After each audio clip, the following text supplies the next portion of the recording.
Hello, F2 Fan 5000 here with driver ratings and analysis from the Montreal, Canada round of F2 in 2026. The round was quite chaotic. I think a lot of the drivers have done very well, especially in the feature race, to stay on track and not have any issues.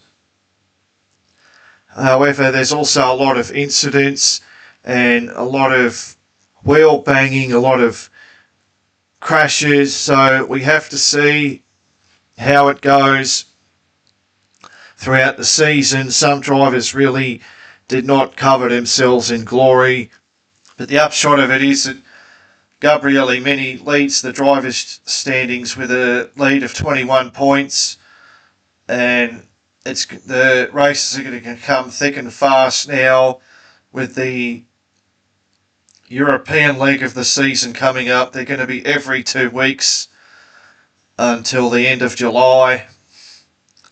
So if we look now at the driver ratings, I give Rafael Camara a 5 out of 10. His qualifying was excellent. I think that he would have been on pole, except that Lawrence Van Hoopen was very smart to grab a toe. However, in the races, in the first sprint race, I talked about it a lot in the F3 post-season analysis that in sprint races last year, Rafael Camara was fairly anonymous and he got caught up in incidents. He was excellent in the feature races last year, no doubt. So here, to be honest, at times he's looked like the fastest driver across the weekend. But in the sprint race, he was disappointing. Even though he's come home for 7th place, he's not really had any pace. In the feature race, he had a lot of pace. He was very fast and he made a lot of aggressive overtakes. However, I feel as though he became overconfident, and overtake on Villa Gomez could have gone a lot worse. And the overtake on Belinsky was very unnecessary because this was a driver that was on a completely different strategy, and Camara's trying to overtake him into turn 2 when he could have waited for the back straight. To me, that's not good planning from Rafael Camara. So this week I'll have to give him a 5, and I have to point out, which I just rewatched the highlights, and I have to point out his message over the radio and the way the radio communication between him and the pit wall, saying that, oh, what's the point of carrying on? I'm 2 laps down. I think that's...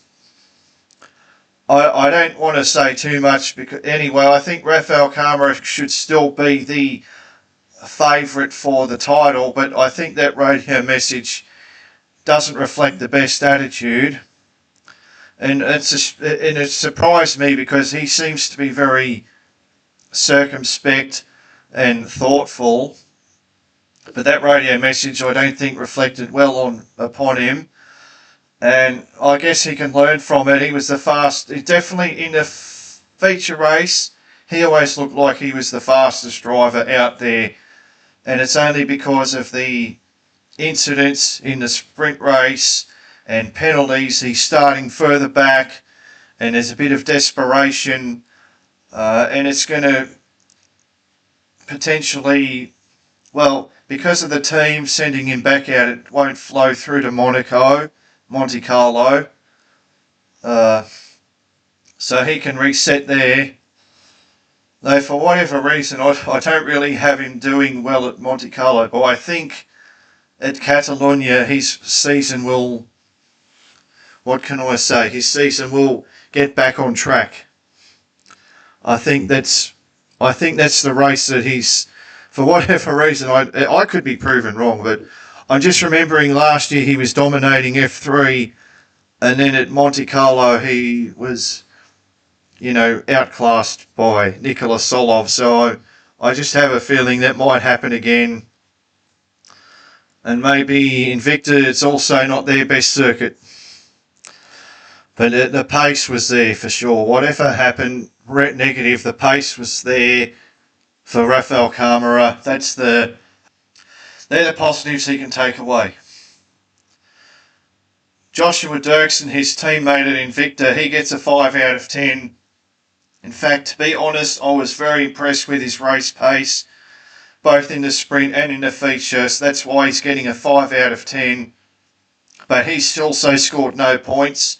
In another world, I could give him a -5 or whatever, but I'm just impressed that in terms of race pace, he's that close to a driver as highly rated as Camara.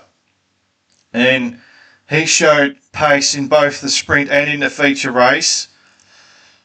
But he, just like Camara, for whatever reason, he's involved in a lot of incidents. He's been running into the back of other cars. He ruined the race for, well, almost ruined, yeah, he definitely ruined Ritomo Miyata's race in the feature. He's clattered into the side of somebody in the sprint race as well, or had an incident.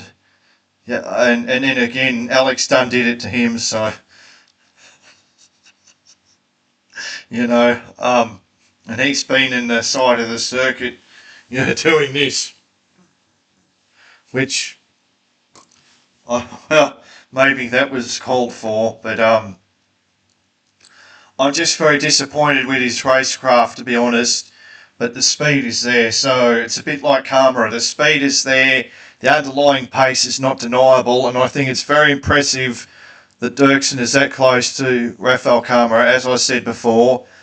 So he gets a 5 out of 10. And going to Hi-Tech, Ritomo Miyata gets a 5 out of 10.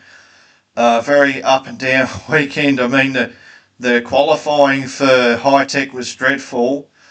I mean, I just want to say that people can always say what they want about engines or whatever, but when Paul Aron was in that team, they're always in the fight for pole position. Now, that barely happened last year, but they were still towards the front, and this year they've moved further back.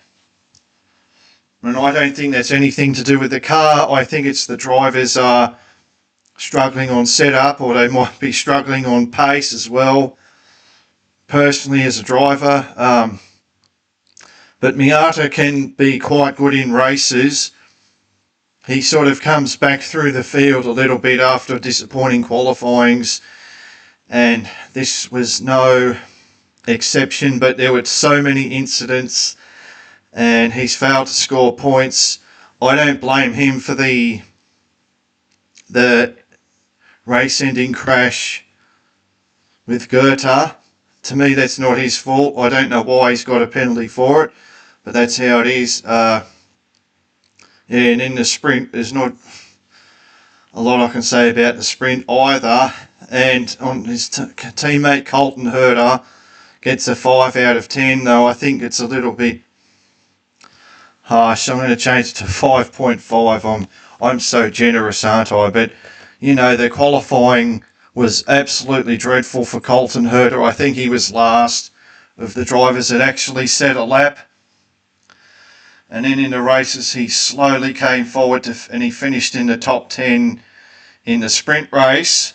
And in the feature race, he's finished 11th.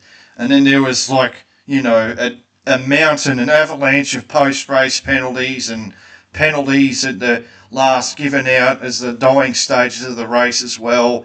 And so he's risen up for points. The thing that impressed me about Colton Herta is he's surrounded by these maniacs who are trying to crash into each other at every corner, and he's just quietly, calmly gone about his business and not made any errors. So for me, that's the positive. The negative is the lack of pace, especially in qualifying. And dare I say, that could be down to the driver. I'm sorry, but I really think so. But his racecraft, as it should be, is definitely amongst the best on the grid. I think this weekend was very revealing for drivers. about where their racecraft is, because this was a new track. The track conditions were very difficult, and you saw who had their thinking cap on. Oh, that's a terrible. What am I saying? That's such a terrible metaphor, but you get my point, right? Who's got the awareness around them, what's happening, and who's stayed away from incidents, and the drivers who are still immature and are willing to have a crash, and who's on the cusp of learning as well. So I think Herta is amongst the very best of the drivers, and there's a couple of others that have caught my eye, so I'll go through them when I catch up to them. But yes, Herta, it's tale of two halves. The race, the pace not so good, but the racecraft is very good, excellent. And going to Campos, we get Noel Leon. A tale of two weekends for Noel Leon. So the qualifying put him, was he on the front row? I think he's on the front row for the sprint race, and he wins the sprint race. And he was fantastic in the sprint race, but in the feature race, he's really lacked pace. He got a penalty, and I don't know what for. I don't know. I think his pace has been better than we expected, and it shows the difference in teams in F2, but at the same time,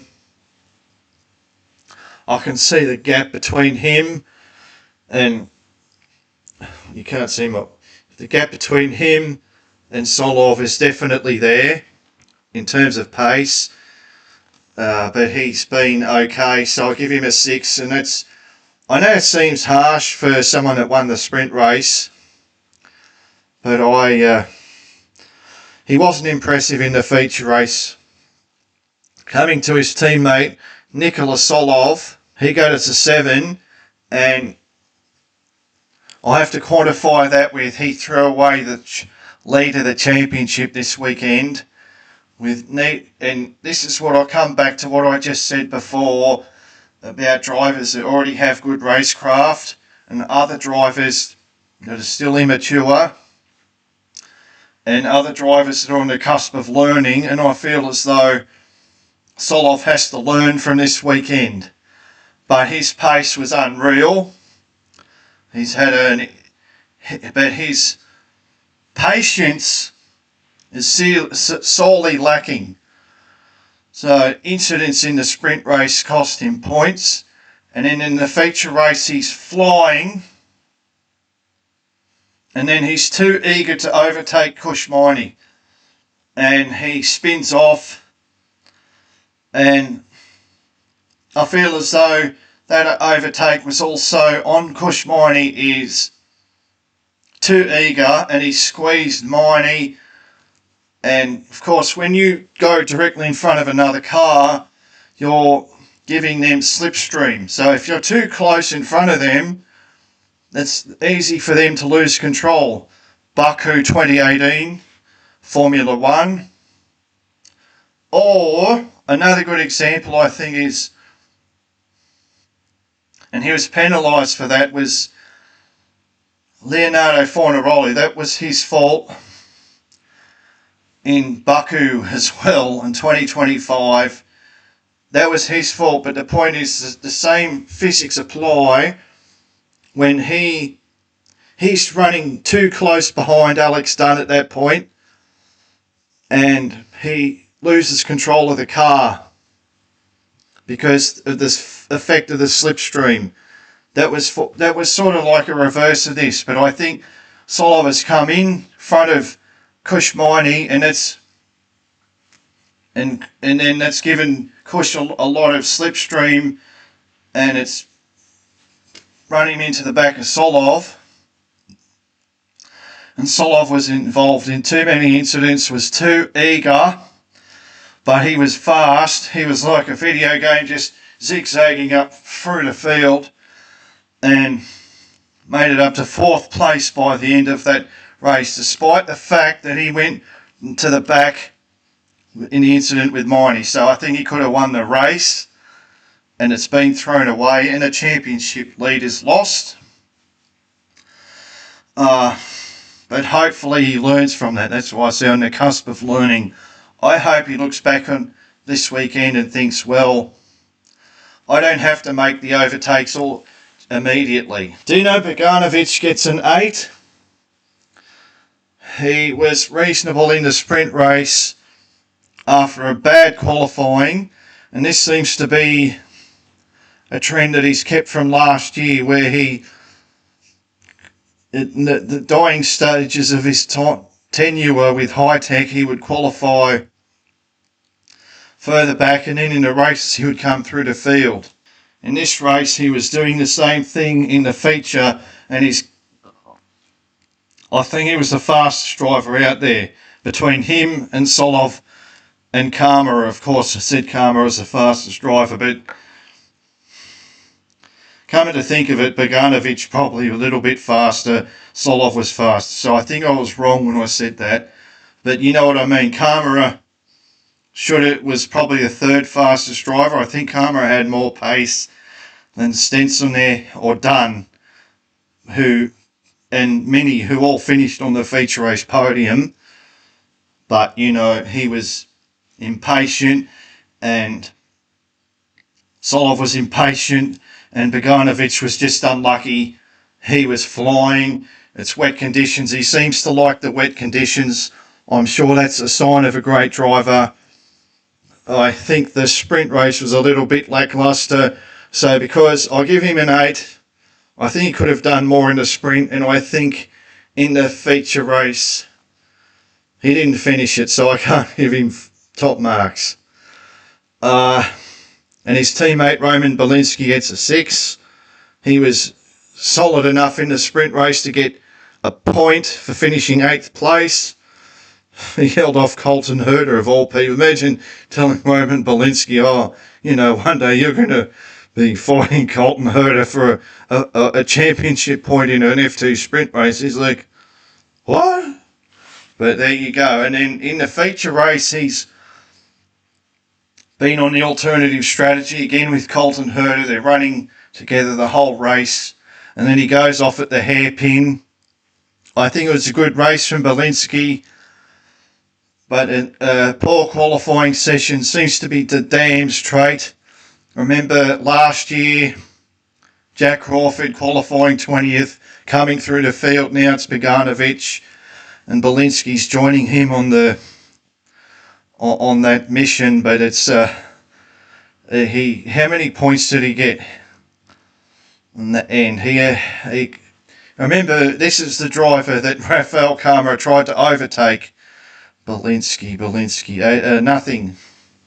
He probably got a post-race penalty or something, I don't know, but there were so many, I can't remember them all, please. But yeah, I think a decent race except for that moment, but the qualifying, Dams, you know. And coming to MP Motorsport, Gabriele Meni gets an 8.5. I think he's lacking ultimate pace, and that might hurt him, but what won't hurt him is the fact that he is one of those drivers that I mentioned before that seem to have maturity in their wheel-to-wheel skills. And I was just watching the highlights, and then another driver was I think he was right behind Villa Gomez when Villa Gomez went into the walls,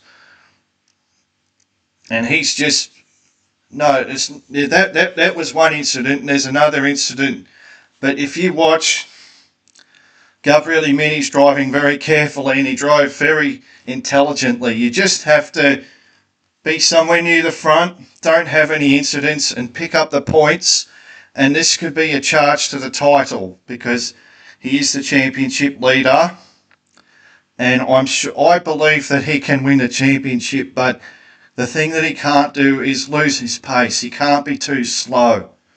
He doesn't look like the fastest driver out there, but he's fast. But he can't like last year with Prema. And even going back to F3, he'd have off weekends where he'd qualify 15th and have no pace. If he's going to do that, there's not going to be a championship. But if he can, at least if his pace is always in the top 10, he can do a Fornaroli, stay out of trouble and win this championship. And I'd be very impressed if he does. And I was very impressed with him this weekend, because in the sprint race, he's come away with second place, and he could have been caught up in a squabble with Noel Leon, but he just brought home the second place. And in the feature race, as I said, driving carefully in difficult conditions, and he's on the podium, and he's 20 points clear of the rivals, and he needs to continue doing that. I liked his attitude, so he gets an 8.5, 8 for the race, and he gets an extra 0.5 for his attitude. His teammate Oliver Goethe gets a 0. I'm sorry, but we always see this with Goethe. He's had a crash in qualifying, and then in the races it's been scrappy. Did he score a point? He probably scored a point, because no, he didn't even score a point in either race, even though he's not a rookie anymore. He's more experienced, and the MP is a good car, and especially that I think that he's just always near the scene of the accident, and if he's not showing any sign of improving, though I think in raw pace he can be there. I think he can be just as fast as Gabriel Mini. I mean, if you think back to F3 in 2023, he finished 8th in the championship and Mini finished 7th. But now I can see Mini has grown. He's a more complete driver, and Goethe is still crash prone. And as long as he's doing that, I don't think he can grow as a driver. Sebastian Montoya coming to Prema now. Montoya gets an 8 out of 10. I have to give him an 8 out of 10 after all the penalties, after how slow the Prema car is. He's 4th place in the feature race, so he's kept everything clean, though he did crash out in the stages of the sprint race. But anyway, Prema are the new Trident, I suppose, in F2, and he's come away with 4th place. His racecraft is improving. He's outclassing Mari Boyer, that's for sure. And yeah, I can't complain about him at all, especially when you compare him to his teammate. And Mari Boyer gets a 3 out of 10. A sloppy weekend, no pace compared to Sebastian Montoya. His only screen time is when he runs off track, runs wide. He's had a lot of issues this year, and it's a lot like Aston Martin in F1. Coming to Rodent, Martinius Stensonair gets a 10 out of 10. Of course he does.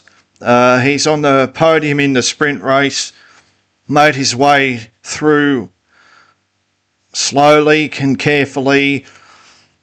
I don't know what to say about the John Bennett incident, because he was tapped from behind by Nikola Solov. You could argue that I suppose without that incident, he's not going to hit Bennett. He's lost control a bit. He only really got a tap from Solov, but he only really tapped Bennett as well. But it was enough to take Bennett out of the race, and he's gone on to take a podium in the sprint, and he's betted that the day after, in difficult conditions, to win the race. I think it was fantastic from Stensonair. He's getting the points that he just, and this team as a whole have been, they've been so fast this year, and this is the result they've deserved. And I think this momentum can carry through to Monte Carlo. not only for him, but of course for his teammate. I think Roden as a whole, they look like they've taken a step forward this year. I think they have the best driver lineup overall. So, Stenson there, when the safety car came in, there's three of the cars ahead of him, the one on the alternative strategy. He was more decisive in getting through the traffic. He hasn't made any mistakes, none of that clumsy clattering into the side of someone, over-ambitious overtakes, none of that stuff. He made it all stick. He's done a fantastic job, 10 out of 10. And his teammate Alex Dunn also gets a 10. In some way, he doesn't deserve a 10 because of his antics in this sprint race when he took Joshua Dirksen out of the race. And of course, Dirksen with his hilarious reaction, I would say. But I have to give Alex Dunn a 10 because I feel like that feature race is the sort of race he could have thrown it away. And it's just nice to see him keep a cool, calm head. And I feel like he was jesting with the viewers, like where there's a safety car, he's right behind Martinius Stenson there and his teammate, and he makes a joke about, we don't want it to happen again. What did he call him, Mr. Horny? I think that, or Shawnee, or whatever he called him, but that was like a sense of humour, I think that at that moment, understand that he's in control of his emotions, which is, I think that I'm more impressed with the fact that he's in control of his emotions than I am with his driving, but he definitely was that sort of race. He could have easily thrown it into the side of a competitor, had a crash, and he didn't. So he gets a 10 out of 10 for that. And coming to ART, Kush Miney gets a 7. I think he got very little points, but I think he drove very well. He was running with the leaders most of the race, and he had good pace. Unfortunately for him, I think he was involved in some incidents that's not his fault. I think also, I forgot to mention Noel Leon, Alex Dunn, also, not Kush Miney, but Noel Leon, Alex Dunn, when the safety car came in, and there's the pit stops, because certain teams didn't want to double stack, these drivers had to do a lap behind the safety car before they pit, and they put them to the back. So I think Alex Dunn has done an extra good job to come back to the front. Obviously the competitors are taking each other out, so that helps him too. And Kush Miney, I just think overall he drove well. He avoided the accidents as much best he could. I don't blame him for the incident with Solov, though I know some people might think that was Solov's fault. Another good effort in the rain. I think he also lost out somehow with safety cars. I think he was on that reverse strategy, but he's come away with a couple of points. I think Kush Miney's taken a step forward this year. Tazana Polin for Fuvasak, I'm not going to rate him because, yes, he crashed in qualifying, but that happens, and he could have had a good race, but he wasn't there, so no rating. I'm not going to give him a punishing rating or anything. And then coming to AIX, who surprisingly had a good weekend. My pre-season prediction that they wouldn't score any points is out the window. Emerson Fittipaldi gets a 6 out of 10. He did qualify well, and he finished in the points in the sprint race. So that's fantastic. Mixing it up with the likes of Solov, Boganovic, Kamara, Van Hoopen, fantastic.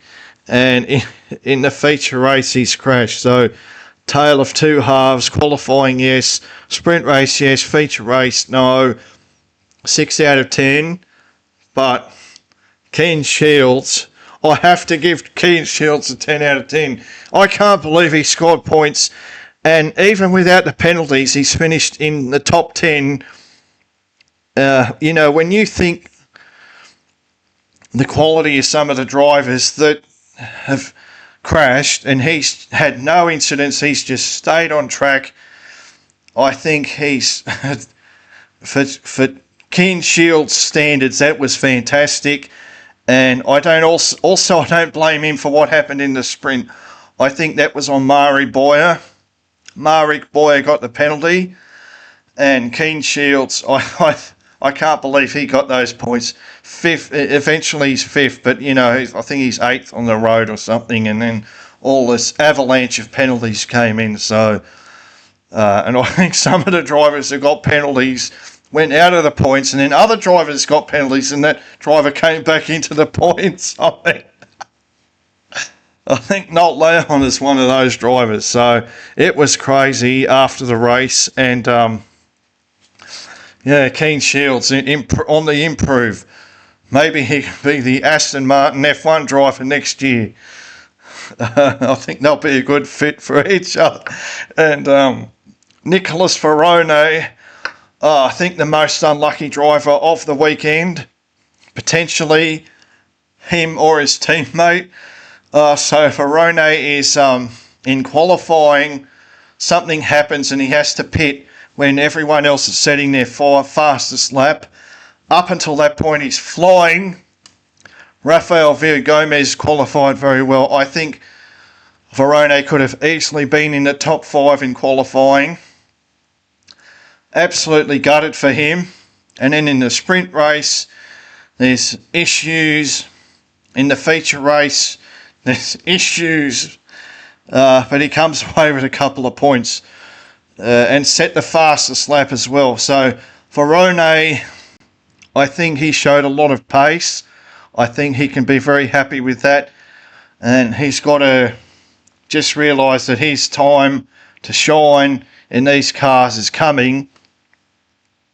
And I think what I also want to say is he's another driver like Miata and Colton Herta that has a bit more mature age and has come from another series. But I think that Varone has shown that he has stronger underlying pace rather than Herta or Miata. So I think that's to his credit. And if he doesn't make it to F1, I think IndyCar should consider a driver, Nicholas Varone. I think he should be considered for a seat in IndyCar in the future because he is rapid, very fast.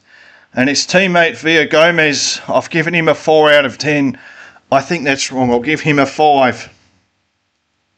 He qualified extremely well. I think 3rd on the 4th on the grid. And, Otmar Safnauer, don't forget he's that VAR team. I think he's working his magic. I think even Varone might start getting on the podium soon. But the thing is, this is F2, nothing's guaranteed. And Villagomez, well, he's been unlucky as well. Run most of the sprint race only to have a slide into the wall. And that's his fault, I know. But in the feature race, imagine having the reigning F3 champion just come and... I suppose that's Villagomez as well. Could have avoided that, but as Alex Brundle said, the commentator said that it's like more of a racing incident, but I still feel a little bit bad for Villagomez. It's like an absolute freak accident that as Karma is coming through, Karma's right rear wheel grazes Villagomez's left front and damages his suspension.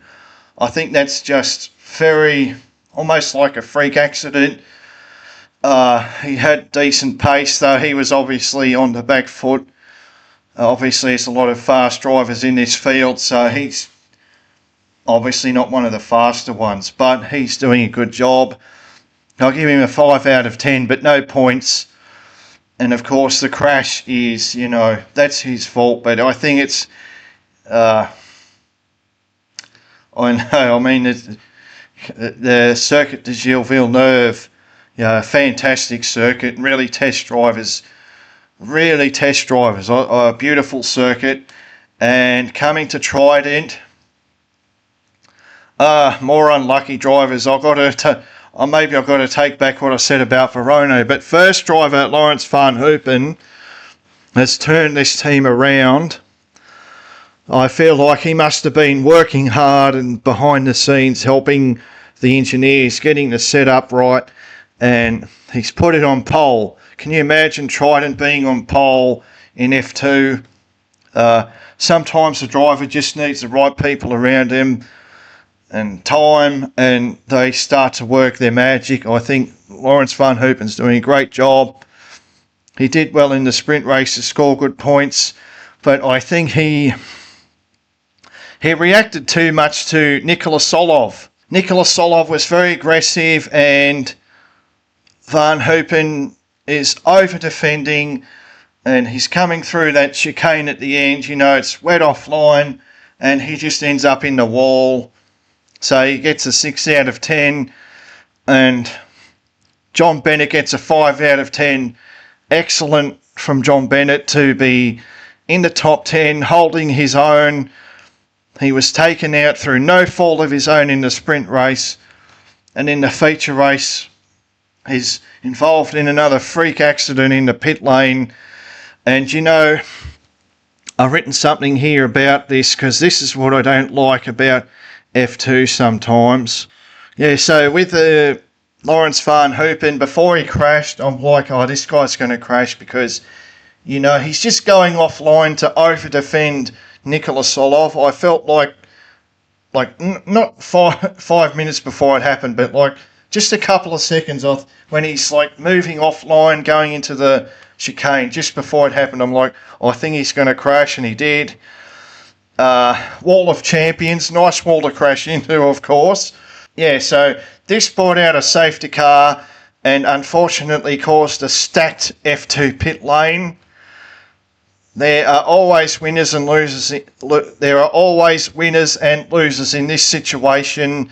John Bennett had no space and crashed into an unsighted Rafael Villagomez. See there, I said, Bennett, Villagomez, Verona, 3 drivers that are got the thin end of the straw. Unlucky. Verona had to do another lap under the safety car to avoid the double stack, and he lost a lot of positions. And also happened to Joshua Dirksen. So this is the problem with F2 and safety cars when the pit stops are coming up, and you get all this double stacking, and these teams are, they don't have the same equipment and the facilities that the F1 teams do. They're struggling, they're rushing, they don't want the driver to lose out, and it's sort of like that. It's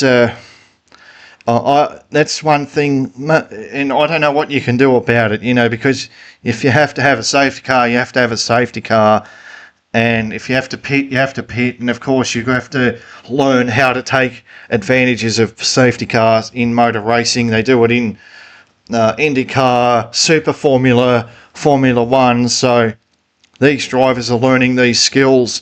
As I mentioned in my Super Formula video, Luke Browning always, because he's been in that F2 environment, he's very good at strategy in Super Formula, even though I think in Super Formula, him and his team are lacking a bit of pace.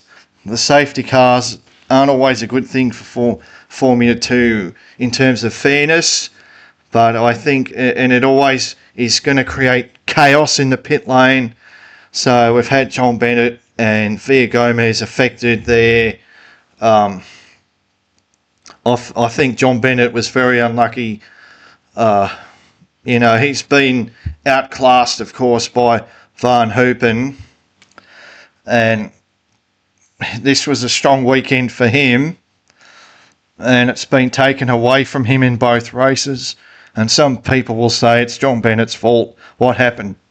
Some people will say it's John Bennett's fault for what happened in the feature race, but I won't blame him. I think that it's the circumstances are just not very good at that moment. I think it's like, you know, F2 teams, I said, with less facilities, less equipment, and cars coming in, and no one wants to lose a position. And I think it's just crashes are inevitable, sort of like as we saw a couple of years ago with a loose tyre from, was it,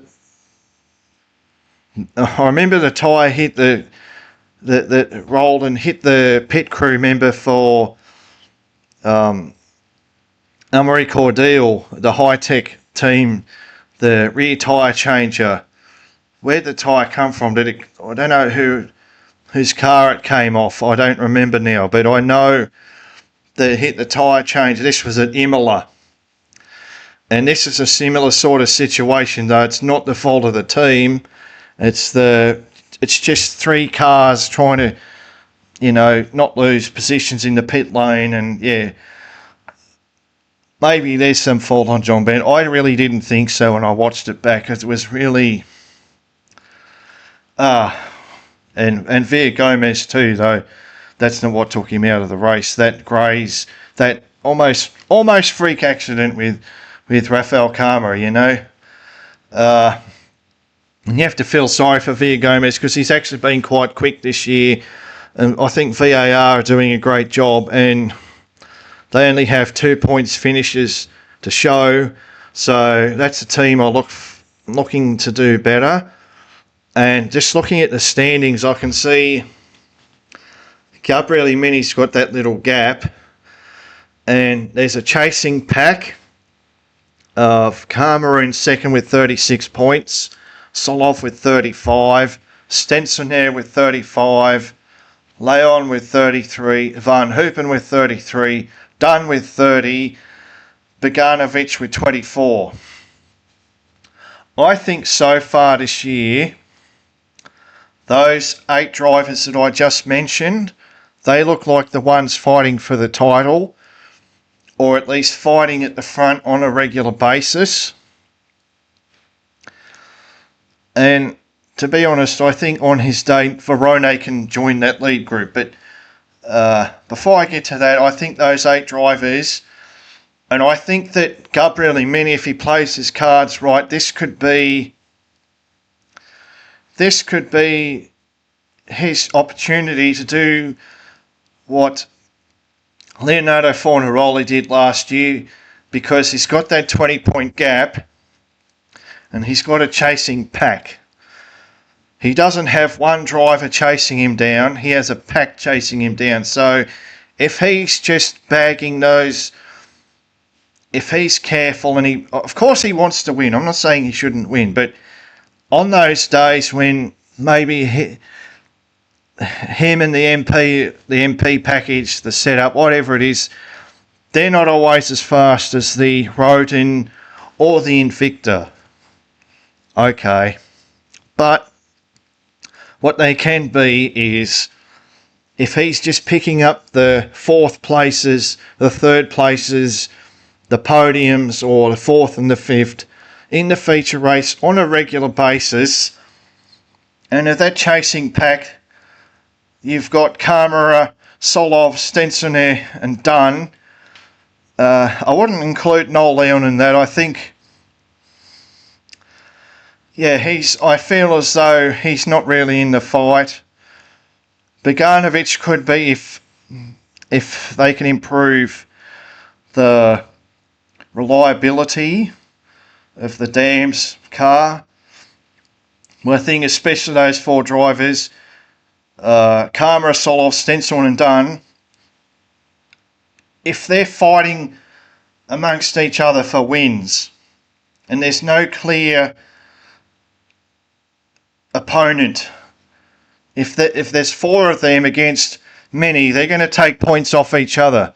Some races Solov will win, some race Kamara will win, some race Dunn will win. Maybe Van Hoopen's going to get in the mix, I'm not sure, but he's doing really well so far, so could potentially be him. He was on pole. there's those 4 or 5 drivers potentially fighting to catch up to Mini, and as long as Mini can maintain that gap, 15 to 25 points to whoever's chasing him at any one weekend. We've seen that with Fornaroli last year, Mini can sort of just eke it out. Right, he's the one with the advantage, and the other drivers have to strike. And let's suppose Karma in second wins the next race, and that's 25 points in the feature race. If Mini is fourth, 5, 12, so he's gained 13 points, but Mini is still ahead. And then in the next race after that, if Karma is, I don't know, has another weekend like he did in Montreal, and Mini's on the podium in third place, he's put that gap to Karma back out to 20 points. And let's say Alex Dunn wins that race. But Dunn didn't win the previous race, so Dunn's just trying to catch up again.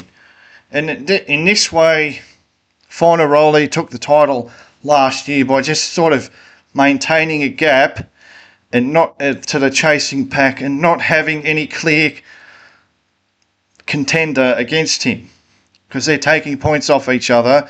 Although eventually I think that Jack Crawford pulled in front of the others, and I think that's how Mini can potentially win the title. But as I said, both he and MP Motorsport have to maximise the pace of his car every weekend. He can't be finishing 7th and 8th in feature races, or retiring or finishing out of the points. Then he's going to get swallowed up by the pack and championship over.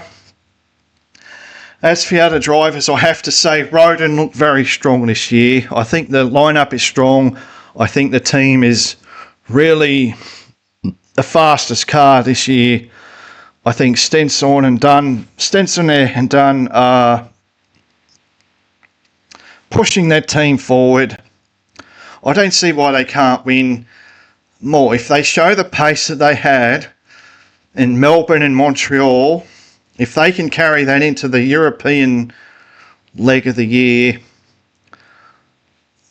until Monza, say, instead of dropping back behind Invicta and and other teams like that, Campos, if they can sort of stay there with them and keep this momentum going, I don't see why they can't win more races, because so far this year, both Stensonet and Dunn have been blindingly quick.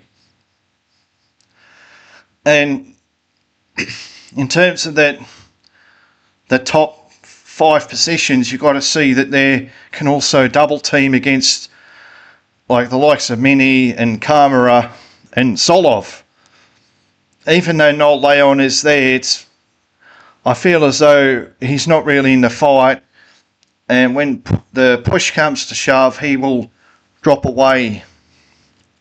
I feel as though eventually he's going to drop behind Alex Dunn and potentially Bogdanovic and maybe even Van Hoopen. So let's see what happens, and it's going to be very key to this. It's very key to this championship how the next few races go. Someone has to find momentum, or the other people have to stop them from the momentum. We've had 3 different winners in the feature races. Now, I said last time it was very key that Solov maintained that lead, even though he was taken out of the feature race at Miami, but his poor driving has cost him the lead. But he's very rapid, and I can see him coming back into the championship fight. Anyway, next stop is Monte Carlo. Happy hunting ground for Solov. Smashed it out the park in F3 last year. Happy hunting down. Well, I better rephrase that. Alex Dunn has pace around there last year. Victor Martins was, banging the table because Dunn just out-qualified him. That was, so I don't see why they're two drivers to look out for. Stenson now I'm not quite sure about because, when he was in F3, he was never really... The high-tech that he was driving was never really in contention. Camera, as I said, did not have good form there last year. In Victor, they were not in the fight for pole last year. Well, where was... Fornaroli was there somewhere. Camera is, blisteringly quick over a lap, but wasn't there last year, even though the Trident was quick. We don't know what's going to come from Van Hoopen and a new reinvigorated Trident. Bogdanovic can... of course, Gabriel Imeni has won there in F3, and Bogdanovic also can... on his day, he might be he can be the fastest driver. So, and of course, Monte Carlo in the qualifying, red flags or yellow flags might also come into play for the pole. And then in the feature race, it's going to be, Monte Carlo, it's not easy to overtake. And the sprint race, it's even a lot harder and, it can be an absolute wild card to win the sprint race. And of course, I'm also interested to see if Joshua Dirksen can maintain the relative level of pace to Camera. He's been there with Camera in the racing, but in the qualifying, he's behind. So, and of course, I'm going to look out for the VAR team as well. And, I feel like they're on an upward trajectory, and I think Varone is a driver that can be quite special. So, yeah, it's a lot to look forward to, and I can't wait.